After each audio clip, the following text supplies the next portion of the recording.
Assalamualaikum warahmatullahi wabarakatuh. Saya Ibu Isnia Daniar.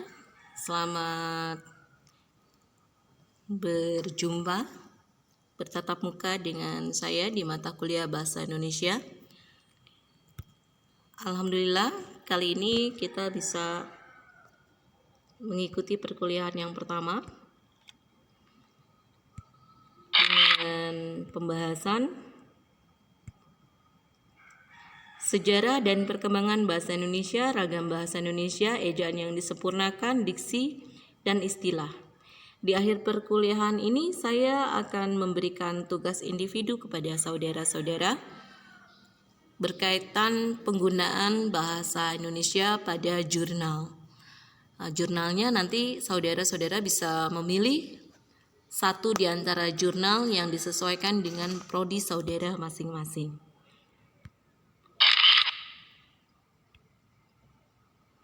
Tujuan dari perkuliahan materi pertama saya kali ini adalah saudara memiliki kebanggaan bahasa.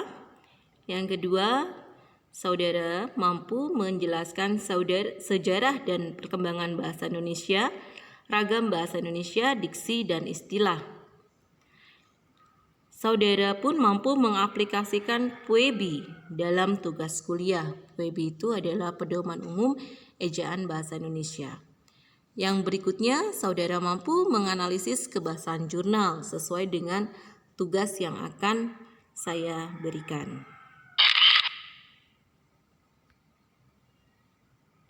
Sejarah dan perkembangan bahasa Indonesia. Perkembangan bahasa Indonesia akarnya itu adalah dari bahasa Melayu. Bahasa Melayu menyebar ke pelosok Nusantara bersamaan dengan menyebarnya agama Islam. Ini mudah diterima masyarakat dan dijadikan sebagai bahasa perhubungan antar pulau, antar suku, dan antar pedagang. Lama-kelamaan bahasa Melayu dipakai di wilayah Nusantara. Dalam perkembangannya, bahasa Melayu dipengaruhi budaya di Nusantara. Bahasa Melayu mulai menyerap kosakata dari berbagai bahasa, seperti bahasa Sangsekerta, bahasa Persia, bahasa Arab, dan bahasa-bahasa Eropa. Kemudian muncul berbagai variasi dan dialek dari bahasa Melayu. Ini mendorong tumbuhnya rasa persaudaraan dan persatuan bangsa Indonesia. Rasa persaudaraan ini yang menjadi inspirasi para pemuda Indonesia menggelar rapat pemuda pada tahun 1928. Peristiwa itu membuat perkembangan bahasa Indonesia semakin pesat. Sekarang bahasa Indonesia dipakai oleh berbagai lapisan masyarakat Indonesia. Dilansir dari kompas.com tanggal 9 Oktober 2019. Presiden Joko Widodo telah menandatangani Peraturan Presiden Nomor 63 Tahun 2019 tentang penggunaan bahasa Indonesia. Salah satu poin dalam Perpres itu, Presiden, Wakil Presiden, dan pejabat negara menggunakan bahasa Indonesia saat berpidato, baik di dalam negeri atau di luar negeri. Pada pasal berikutnya diatur penggunaan yang lebih rinci. Di dalam negeri, Presiden, Wakil Presiden, dan pejabat lain wajib berbahasa Indonesia, baik di forum nasional maupun internasional. Sementara itu, aturan mengenai pidato resmi di luar negeri juga mengatur hal yang sama, yakni wajib menggunakan bahasa Indonesia. Berikutnya ragam bahasa.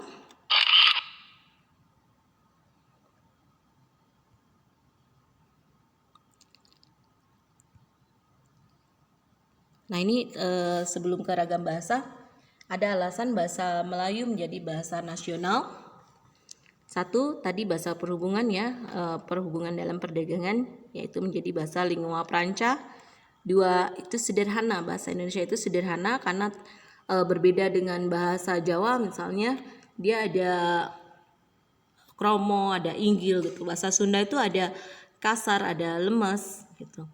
Lalu bahasa Melayu ini diterima oleh semua suku.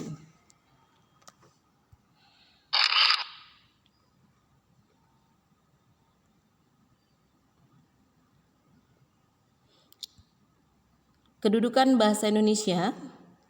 Kedudukan bahasa Indonesia, sebagai bahasa nasional dan sebagai bahasa negara. Kedudukan bahasa Indonesia sebagai bahasa nasional. 1. Lambang kebanggaan kebangsaan. 2. Lambang identitas nasional. 3. Alat perhubungan antar warga, antar daerah dan antar budaya. Dan keempat, alat yang memungkinkan penyatuan berbagai suku bangsa dengan latar belakang sosial, budaya, dan bahasanya masing-masing ke dalam kesatuan kebangsaan Indonesia.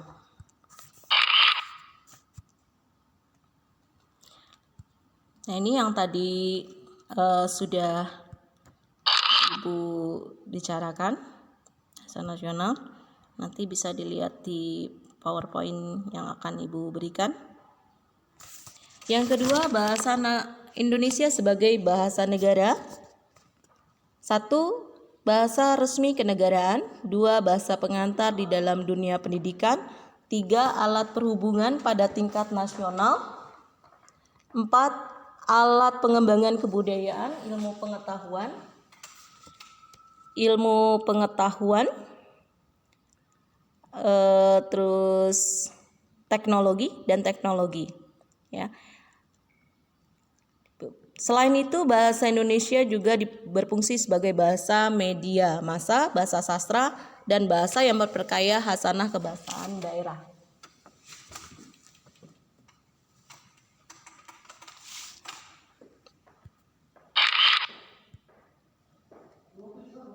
Ragam bahasa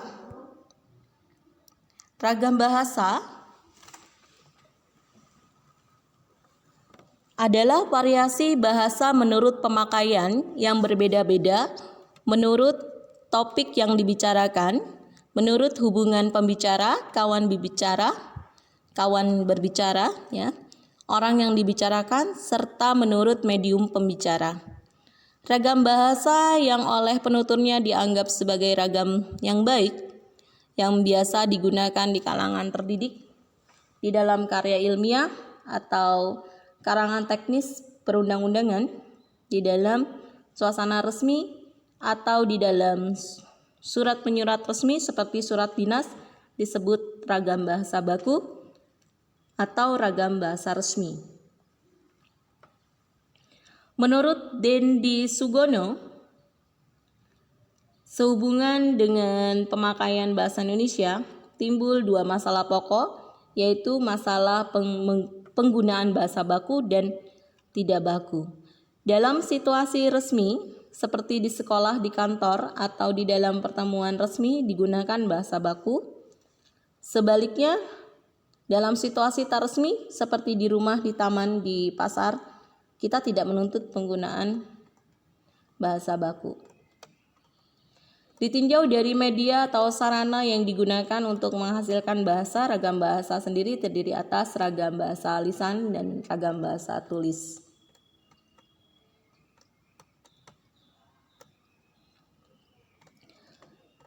Ragam bahasa lisan, ragam bahasa baku lisan didukung oleh situasi pemakaian sehingga kemungkinan besar terjadi pelesapan kalimat. Namun hal itu tidak mengurangi ciri kebakuannya. Walaupun demikian, ketepatan dalam struktur kalimat tidak menjadi ciri kebakuan dalam ragam baku lisan karena situasi dan kondisi pembicaraan menjadi pendukung di dalam memahami makna gagasan yang disampaikan secara lisan. Ciri-ciri ragam lisan memerlukan orang kedua atau teman bicara. Pertama itu. Yang kedua, bergantung pada situasi, kondisi, ruang, dan waktu. Ketiga, tidak harus memperhatikan unsur gramatikal, hanya perlu intonasi serta bahasa tubuh. Keempat, berlangsung cepat.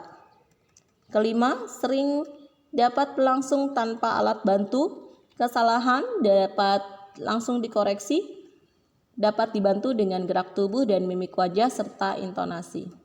Contoh ragam bahasa lisan, ya. Saya sudah Sudah saya baca buku itu. Sudah saya baca buku itu adalah bentukan pasif ya. Aspek, agen atau subjek ditambah verbal itu bentukan pasif. Yang kedua, ragam tulis. Dalam penggunaan bahasa ragam baku tulis, makna kalimat yang diungkapkannya tidak ditunjang oleh situasi pemakaian, sedangkan ragam bahasa baku lisan, makna kalimat yang diungkapkan ditunjang oleh situasi pemakaian, sehingga kemungkinan besar terjadi pelesapan unsur kalimat. Oleh karena itu, dalam penggunaan ragam bahasa baku tulis diperlukan kecermatan dan ketepatan di dalam pemilihan kata. Penerapan kaidah ejaan, struktur bentuk kalimat dan struktur kalimat, serta kelengkapan unsur-unsur bahasa di dalam struktur kalimat. Seperti itu. Ciri-ciri ragam tulis: tidak memerlukan orang kedua atau teman bicara, tidak bergantung pada kondisi situasi ruang dan waktu, harus memperhatikan unsur gramatikal, berlangsung lambat, selalu memakai alat bantu, kesalahan tidak dapat dikoreksi, tidak dapat dibantu dengan gerak tubuh dan mimik muka, hanya terbantu dengan tanda baca. Contoh ragam tulis adalah saya sudah membaca buku itu. Ini bentukan pasif. Jadi kalau bentukan ragam lisan tadi boleh dipasifkan ya. Nah, bentukan ragam tulis bentuknya kalimat aktif. Tata bahasa. Tata bahasa. Ragam bahasa lisan. Contohnya Nia sedang baca surat kabar. Ari mau nulis surat. Tapi kau tak boleh nolak lamaran itu. Berikutnya, kalimat berikutnya, mereka tinggal di Menteng. Nah, itu kan ada pelesapan-pelesapan di dalam ragam lisan. Contoh, Nia sedang baca surat. Yang hilang adalah imbuhan men.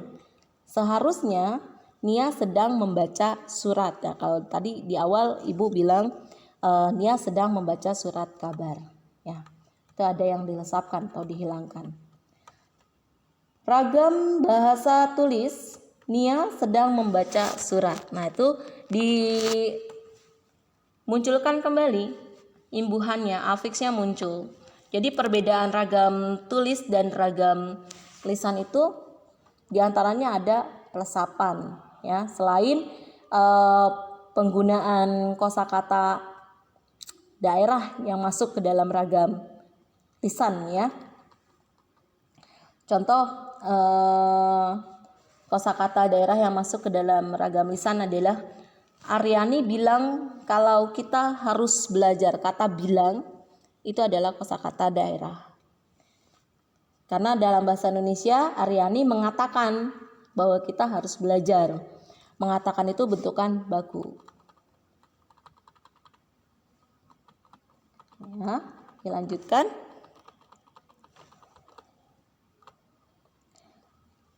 Ragam bahasa Indonesia berdasarkan cara pandang penutur. Ini ada dialek, ya ada dialek.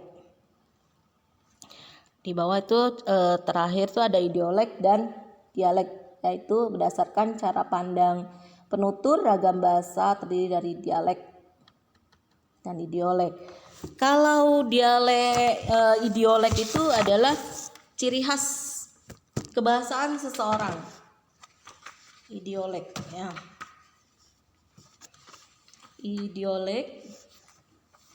Idiolek adalah bahasa yang digunakan seseorang.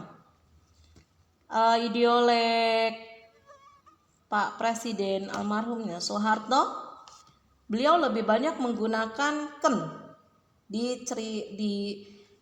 dilaksanakan. Nah, itu ken. Padahal dalam bahasa Indonesia kan adanya kan ya. Itu idiolek, ciri khas. Dialek adalah kumpulan idiolek yang memiliki persamaan dengan idiolek yang lain. Jadi kumpulannya. Besarnya persamaan disebabkan oleh letak geografi yang berdekatan yang memungkinkan terjadi komunikasi antara penutur-penutur idiolek itu. Misalnya dalam bahasa Jawa terdapat dialek Solo dan dialek Jogja, sementara itu dalam bahasa Sunda terdapat dialek Priangan dan dialek Banten. Contoh bahasa Indonesia yang dialek Jawa Tengah ya, mohon maaf, misalnya kata saya akan berangkat ke Bandung, ya, ada unsur sengau di situ, ada nasalisasi Bandung, MB gitu ya, sengau ya, M-nya itu bilabial tidak bersuara, B-nya bilabial bersuara, tapi M dihasilkan dari nasalisasi atau bunyi sengau. Yang berikutnya adalah ragam bahasa baku dan tidak baku. Ragam baku adalah ragam yang dilembagakan dan diakui oleh sebagian besar warga masyarakat. Pemakaiannya sebagai bahasa resmi dan sebagai kerangka rujukan norma bahasa dalam penggunaannya. Kata baku sebenarnya merupakan kata yang digunakan sesuai dengan kaidah bahasa Indonesia yang telah ditentukan. Konteks penggunaannya adalah dalam kalimat resmi, baik lisan maupun tertulis, dengan mengungkapkan gagasan secara cepat. Ciri-ciri bahasa baku: 1. Komunikasi resmi, yakni dalam surat menyurat resmi, surat menyurat dinas, pengumuman-pengumuman yang dikeluarkan oleh instansi resmi, perundang-undangan, penamaan dan pelatihan resmi dan sebagainya. Yang kedua, wacana teknis seperti dalam laporan resmi, karya ilmiah, buku pelajaran dan sebagainya. Yang ketiga, pembicaraan di depan umum seperti dalam ceramah, kuliah, pidato dan sebagainya. Keempat, pembicaraan dengan orang yang dihormati dan sebagainya. Kata tidak baku merupakan kebalikan dari kata baku. Suatu kata bisa diklasifikasikan tidak baku bila kata yang digunakan tidak sesuai dengan kaidah bahasa Indonesia yang ditentukan. Biasanya hal ini muncul dalam bahasa percakapan sehari-hari, bahasa tutur. Tidak ada ciri-ciri penggunaan kata itu digunakan sebagai bahasa sehari-hari ya. Bahasa baku cantik sekali, kata sekali. Bahasa tidak bakunya cantik banget, nah kata banget itu. Lurus saja itu baku. Bahasa tidak bakunya lempeng, lempeng saja. Masih kacau baku. Bahasa tidak baku masih sembratu, sembraut. Bahasa baku uang. Bahasa tidak baku duit. Bahasa baku tidak mudah, bahasa tidak baku enggak gampang. Ragam bahasa sosial dan fungsional. Ragam bahasa sosial dan fungsional, saudara-saudara bisa mungkin nantinya akan fungsional itu berdasarkan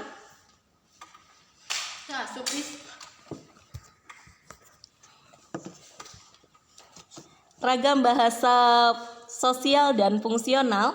Ragam bahasa sosial, mohon maaf, ditentukan oleh lingkungan sosial yang ditempati oleh saudara. Misalnya saudara berada di lingkungan ekonomi syariah, perbankan syariah atau biro jasa.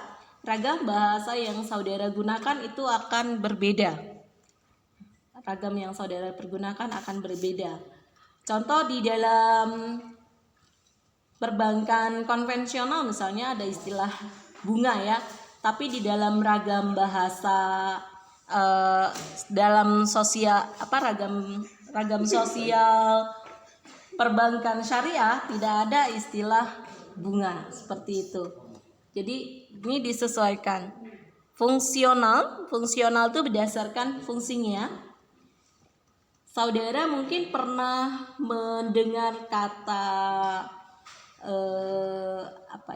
ragam bahasa beku dan baku ya, ada beku ya, ada beku, ada baku, fungsional. kalimat-kalimat atau bahasa yang ada dalam perundang-undangan itu akan berbeda dengan ragam bahasa yang ada di dalam bukan perundang-undangan. Karena dalam kalimat perundang-undangan kan itu fungsinya berbeda ya. Jadi akan beda juga penggunaan katanya seperti itu. Tuh. Kita lanjutkan ke step berikutnya, masalah Puebi. Ejaan yang terbaru yang digunakan sebagai pedoman pada tahun 2020 ini adalah pedoman EYD yang disesuaikan dengan salinan peraturan Menteri Pendidikan dan Kebudayaan Republik Indonesia nomor 50 tahun 2015 tentang pedoman umum ejaan bahasa Indonesia. Kalau kalian nanti di internet ya, itu ada di sana Puebi, bisa diunduh.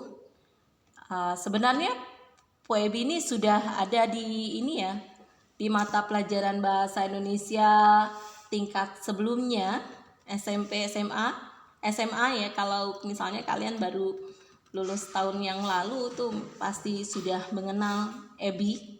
Ada beberapa yang berbeda antara EYD yang tahun 1972 diresmikan dengan EBI tahun 2019 diresmikan. Contohnya ada penggunaan diftong EI. Ada kata survei, itu sudah dimasukkan, EI-nya sudah dimasukkan ke dalam kata yang baku ya, diftong baku EI. Selain AI kan ada pantai, nah itu ada pandai, ada OI, amboy, nah seperti itu. Nah terus Puebi itu penggunaan di dalamnya terdapat penggunaan ejaan ya. Ejaan itu terdiri dari penggunaan huruf kapital, huruf miring, tanda baca, terus penggunaan kata itu ada di dalam Puebi. Nanti bisa dibaca ya kalau lupa. Biasanya kalau tidak diaplikasikan dalam kalimat, saudara-saudara ya termasuk saya sendiri akan lupa gitu. Bagaimana sih kaidah? Nah, ada kata si itu tidak baku ya. Tapi kalau dalam perkuliahan itu sah-sah saja ya. Karena kan kalau situasi pembelajaran itu bentukannya kalau terlalu kaku juga bagaimana ya, tidak enak juga, tidak enjoy learning kalau kata orang pendidikan seperti itu, kata jurusan pendidikan ya. Lanjut, setelah Puebi, diksi. Diksi merupakan pemilihan kata yang paling tepat untuk menyampaikan suatu maksud. Diksi itu pilihan kata. Ya, diksi itu pilihan kata. Sebentar. Saudara-saudara tentu pernah melihat atau membaca sebuah puisi. Puisi yang saudara baca itu mengandung diksi yang berbeda dengan cerpen. Dan diksi puisi, diksi cerpen, diksi dialog sehari-hari akan berbeda. Itu diksi pilihan kata ya. Menurut ahli linguis ya, Goris Krab, diksi adalah pilihan kata atau diksi jauh lebih luas apa yang dipantulkan oleh hubungan kata-kata itu. Istilah ini bukan saja dipergunakan untuk menyatakan kata-kata mana yang dipakai untuk mengungkapkan suatu ide atau gagasan, tetapi juga meliputi fraseologi, gaya bahasa, dan ungkapan. Menurut Mustaqim, pemilihan kata adalah proses atau tindakan memilih kata yang dapat mengungkapkan gagasan secara cepat, sedangkan pilihan kata adalah hasil proses atau tindakan tersebut.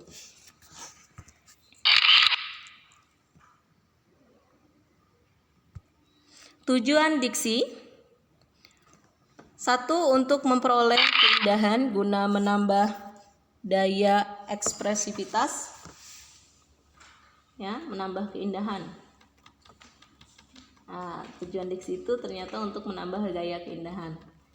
Nah, silakan nanti saudara-saudara bisa melanjutkan.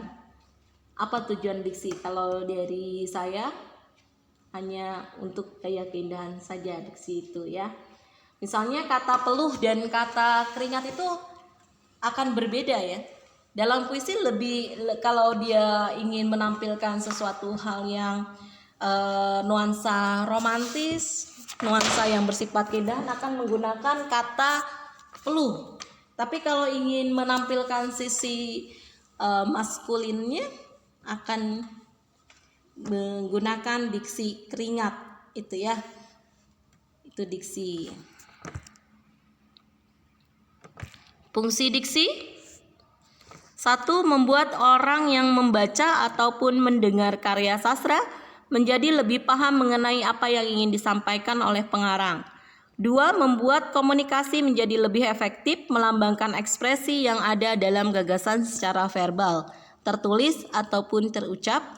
3. Membentuk ekspresi ataupun gagasan yang tepat sehingga dapat menyenangkan pendengar ataupun pembacanya. Yang 3, melambangkan gagasan yang diekspresikan secara verbal. 4, membentuk gaya ekspresi gagasan yang tepat, sangat resmi, tidak resmi, sehingga menyenangkan pendengar atau pembaca. Nah, tadi menyenangkan pendengar atau pembaca itu kan lebih kepada keindahan, ya. Yang 3, menciptakan komunikasi yang baik dan benar. Berikutnya saja. Menciptakan suasana yang tepat, mencegah perbedaan penafsiran, mencegah salah pemahaman, mengefektifkan pencapaian target komunikasi. Itu diksi. Ciri-ciri diksi, ya. Saya salah, bukan ciri-ciri kerja, harusnya ciri-ciri diksi. Tepat dalam pemilihan kata untuk mengungkapkan gagasan atau hal yang diamanatkan. Jadi disesuaikan dengan situasi dan kondisi apa yang saudara ingin ungkapkan dalam kalimat itu, gitu. Kalimat itu diungkapkan oleh saudara dalam situasi dan kondisi apa. Yang kedua, dapat digunakan untuk membedakan secara tepat nuansa makna dan bentuk yang sesuai dengan gagasan dan situasi serta nilai rasa pembaca. Yang ketiga, menggunakan pembendaharaan kata yang dimiliki masyarakat bahasanya dan dapat menggerakkan serta memberdayakan kekayaan tersebut menjadi jaring kata yang jelas. Pembendaharaan kata. Bahasa Indonesia itu cukup kaya. Satu kata itu memiliki sinonim yang beragam, ya. Kalau ada tataran makna itu ada sinonim, ada homonim, homopon, homograf dan sebagainya. Itu beragam sekali. Jadi itu bisa dieksplor. Kata-kata itu bisa dieksplor. Dan satu contoh bahwa diksi itu sangat kuat kedudukannya itu, ya, daya pikatnya itu sangat kuat adalah yang sedang viral saat ini, odading Mang Oleh, ya. Memakan odading Mang Oleh seperti Iron Man. Jenis diksi. Tadi ulangi. Jenis diksi. 1. Denotasi dan konotasi. Denotasi itu makna yang sebenarnya, konotasi makna yang tidak sebenarnya. Ini sebenarnya saya hanya menyegarkan ingatan saudara ke materi SMA, ya, zaman kalian SMA. Denotasi dan konotasi. Makna denotasi adalah makna sesungguhnya dari kata tersebut, sedangkan konotasi adalah makna yang bukan makna sesungguhnya dari kata itu sendiri. Contoh, ibu membuatkan aku kopi yang sangat nikmat pagi ini. Denotasi, kata kopi menunjukkan makna sebenarnya. Kulit Budi terlihat seperti kopi, itu konotasi. Kopi itu kan hitam, sama seperti kulit saya, ya, seperti kopi. Konotasinya negatif sih, ya. Kata kopi menunjukkan makna yang tidak sebenarnya yang berupa sindiran. Tapi kalau saya sih asik-asik saja ya. Dewi memang cantik seperti matahari. Nah, konotasi positif, kata matahari menunjukkan makna yang tidak sebenarnya dan berupa sanjungan. Ini berupa sanjungan tuh luar biasa ya konotasinya. Yang kedua, makna leksikal dan gramatikal.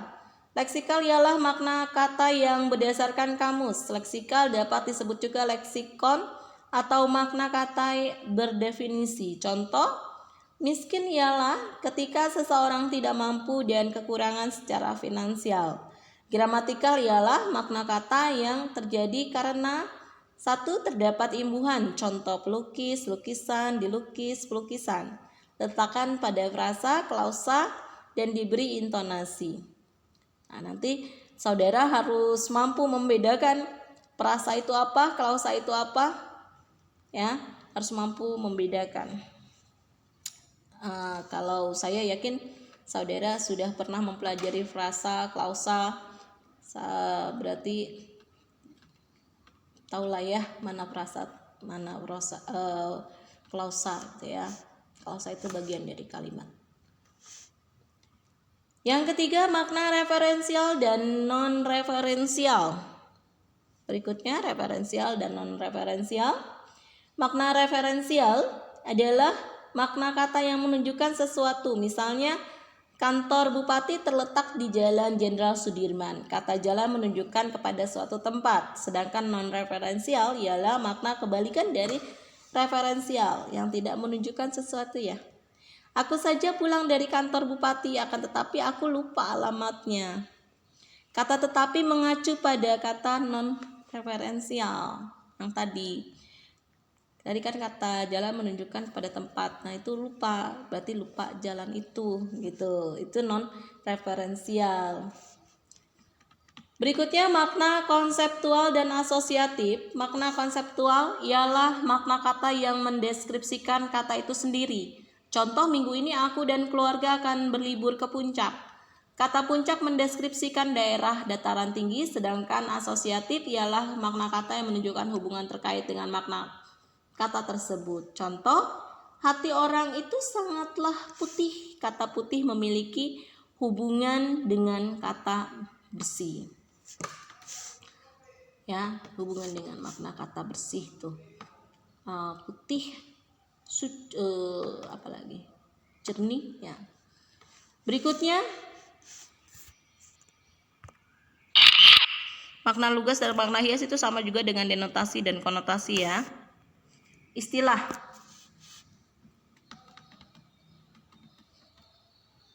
Istilah adalah seperangkat prinsip dan ketentuan untuk pembentukan istilah dan seperangkat istilah yang dihasilkan. Jadi kalau sederhananya, istilah itu adalah kata-kata yang tercakup pada bidang tertentu, seperti itu.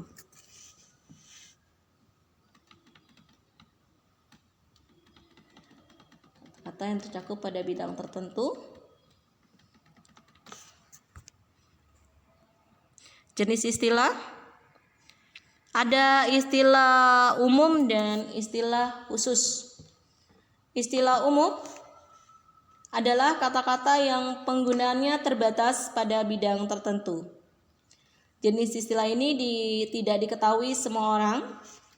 Karena itu Anda harus menemukannya terlebih dahulu untuk menggunakannya. Istilah khusus, jika kita menyegarkan ingatan, dulu itu ada yang namanya kata kajian. Kata kajian itu ada dalam bidang-bidang tertentu yang masyarakat luas itu belum banyak juga yang tidak mengerti, yang tidak tahu, seperti itu ya. Contoh, kalau kata kajiannya polusi, maka kata populernya itu adalah pencemaran. Masyarakat umum lebih paham kata pencemaran daripada kata polusi, seperti itu. Jadi masuk ke dalam kata kajian. Istilah umum masuk dalam kata populer. Kata populer itu tercampur, itu kata populer. Kata kajiannya terkontaminasi. Istilah khususnya atau kata kajiannya adalah terkontaminasi. Istilah umum, jenis istilah pertama ialah istilah umum. Istilah umum adalah kata yang terjadi menjadi bahasa umum atau telah digunakan dan dipahami oleh orang-orang mengenai artinya. Istilah umum dapat digunakan oleh siapa saja karena tidak diperlukan pengetahuan khusus untuk menafsirkannya. Jadi masyarakat awam bisa mengetahui. Jenis istilah ini juga dapat digunakan di semua bidang. Contoh, ini sekadar contoh.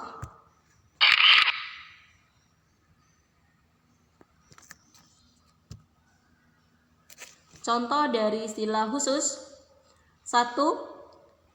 Tingkat laba perusahaan dipresentasikan kepada para klien nasabah ya, para nasabah dalam bentuk diagram representasi di sebuah informasi dalam bentuk geometri. Yang kedua, materi integral dan diferensial adalah materi matematika yang sangat disenangi oleh Andri. Kata integral itu.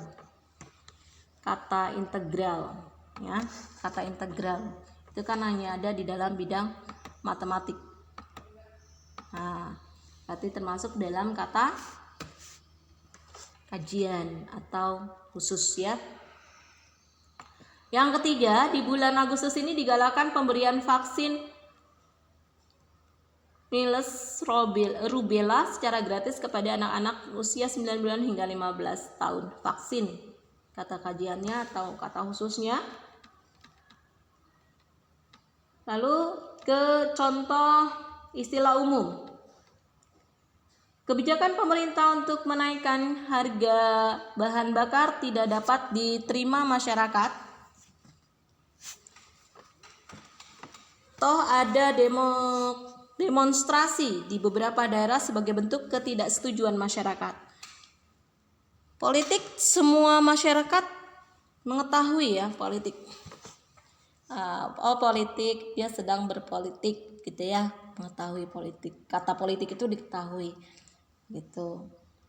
Meskipun mungkin pengertian politik sendiri bagi masyarakat berbeda-beda ya, tapi paling tidak semua masyarakat itu tahu politik gitu. Kata politik itu mengetahui. Budaya Indonesia terkenal di mancanegara. Banyak negara dikejutkan oleh keanekaragaman dan kerukunan masyarakat di Indonesia. Kata budaya. Kata budaya, semua masyarakat yang berbahasa Indonesia pasti mengetahui budaya. Kata budaya itu pasti tahu. Walaupun referensi budaya di benak masing-masing itu akan berbeda. Gitu. Sama seperti kata politik tadi ya. Referensinya akan berbeda-beda bergantung pada latar belakang. Kalau referensi itu latar belakang pengetahuan bisa memengaruhi ya. Contoh yang paling mudah adalah untuk mendaftarkan CPNS, banyak pelamar yang belum melampirkan sertifikat tempat tinggal dalam file aplikasi dikirim ke agen yang sesuai. Tempat tinggal itu kata umum, istilah umum atau istilah yang populer. Kan kalau kata kajiannya apa tempat tinggal? Domisili ya, domisili seperti itu. Ya, seperti itu. Jadi sebenarnya mata kuliah bahasa Indonesia ini hanya mengulang dari materi-materi yang sudah saudara-saudara dapatkan di tingkat sebelumnya. Ini sudah ada kata terima kasih.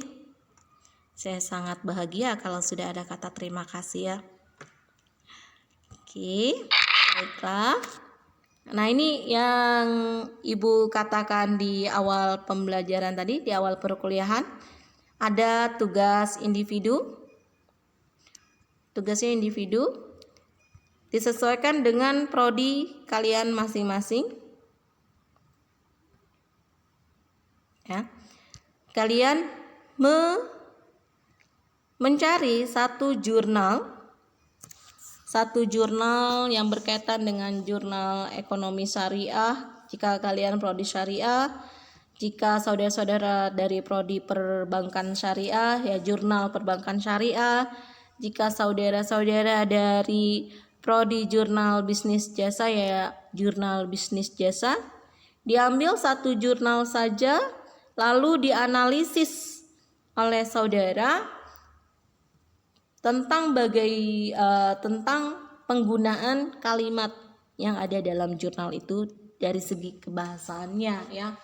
Disesuaikan dengan EBI, ejaan yang berlaku saat ini. Mana kesalahannya? Dituliskan kesalahannya itu apa saja, dicari. Ya, bukan mencari kesalahan, tapi untuk memperbaikinya gitu ya. Tadi kan bahasa tulis itu tidak bisa diperbaiki secara langsung. Jadi harusnya diperbaiki oleh kita secara tidak langsung, ya.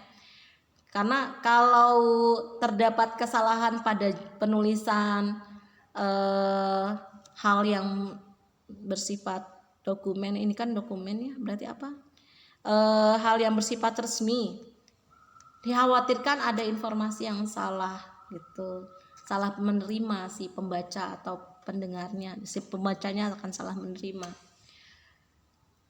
Ditulis kesalahannya, lalu diperbaiki. Misalnya penggunaan tanda baca koma. Kata sehingga itu di sebelum kata sehingga itu tidak boleh ada tanda baca koma. Nah, itu dituliskan kata sehingga dalam jurnal itu sebelum kata sehingga ada tanda baca koma. Nah, itu kan tidak boleh. Dituliskan kesalahannya itu lalu diperbaiki. Itu. Nah, setelah itu lalu kalian saudara-saudara bisa mengirimkan, menuliskan kembali jurnal yang sudah saudara perbaiki. Kirim ke email saya. Email saya iisnia0@gmail.com. Huruf kecil semua, ya.